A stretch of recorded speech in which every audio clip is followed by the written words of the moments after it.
বাঁশ দিলে কখনো ভেঙে পড়বেন না, সেই বাঁশ দিয়ে মই বানিয়ে উপরে ওঠার চেষ্টা করবেন।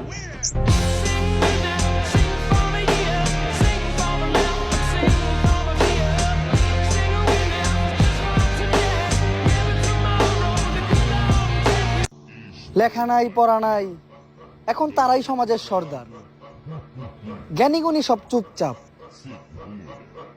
বিচার করে বাটপার।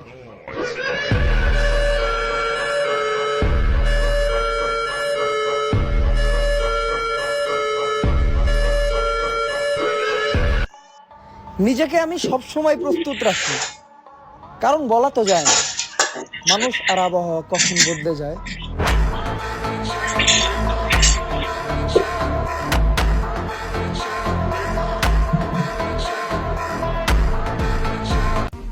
কথাটা মাথায় ঢুকে নাও, তুমি চুপ থাকো, তোমার শত্রুরা আতঙ্কে থাকবে।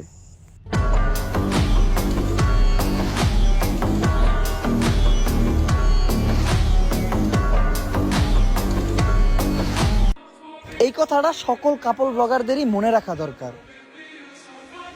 ইসলাম কিন্তু ব্যবসাকে হালাল করছে, বউ ব্যবসাকে না।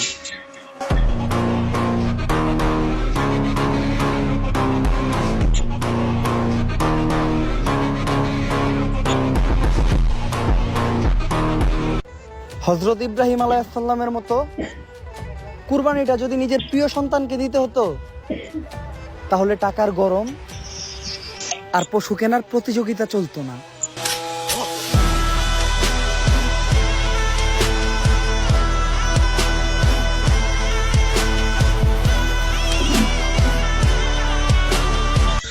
আমাকে বাঁশ দেওয়ার চিন্তা করাটাও বোকামি, কারণ মানুষের দেওয়া বাঁশ দিয়ে আমি বাঁশি বাজাই।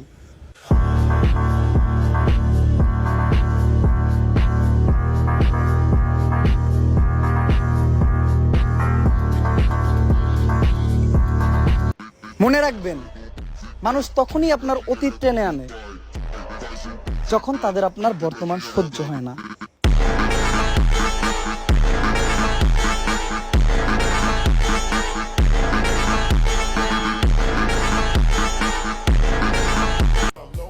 এই রেজাল্ট নিয়ে চিন্তা করাটা বাদ দেন, কারণ দিন শেষে কেউ আপনার সার্টিফিকেটের যোগ্যতা দেখবে না, দেখবে শুধু আপনার অর্থনৈতিক যোগ্যতাটা।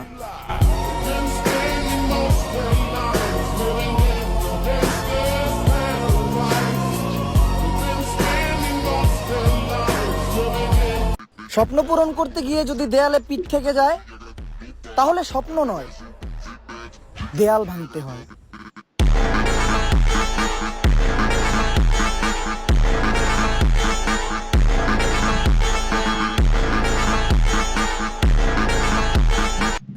একবার যদি মন থেকে উঠে যাও, তাহলে লাখ টাকা দিলেও ঘুরে তাকাবো না, আবার তাকাইতেও পারি, কোনো শিওর নাই।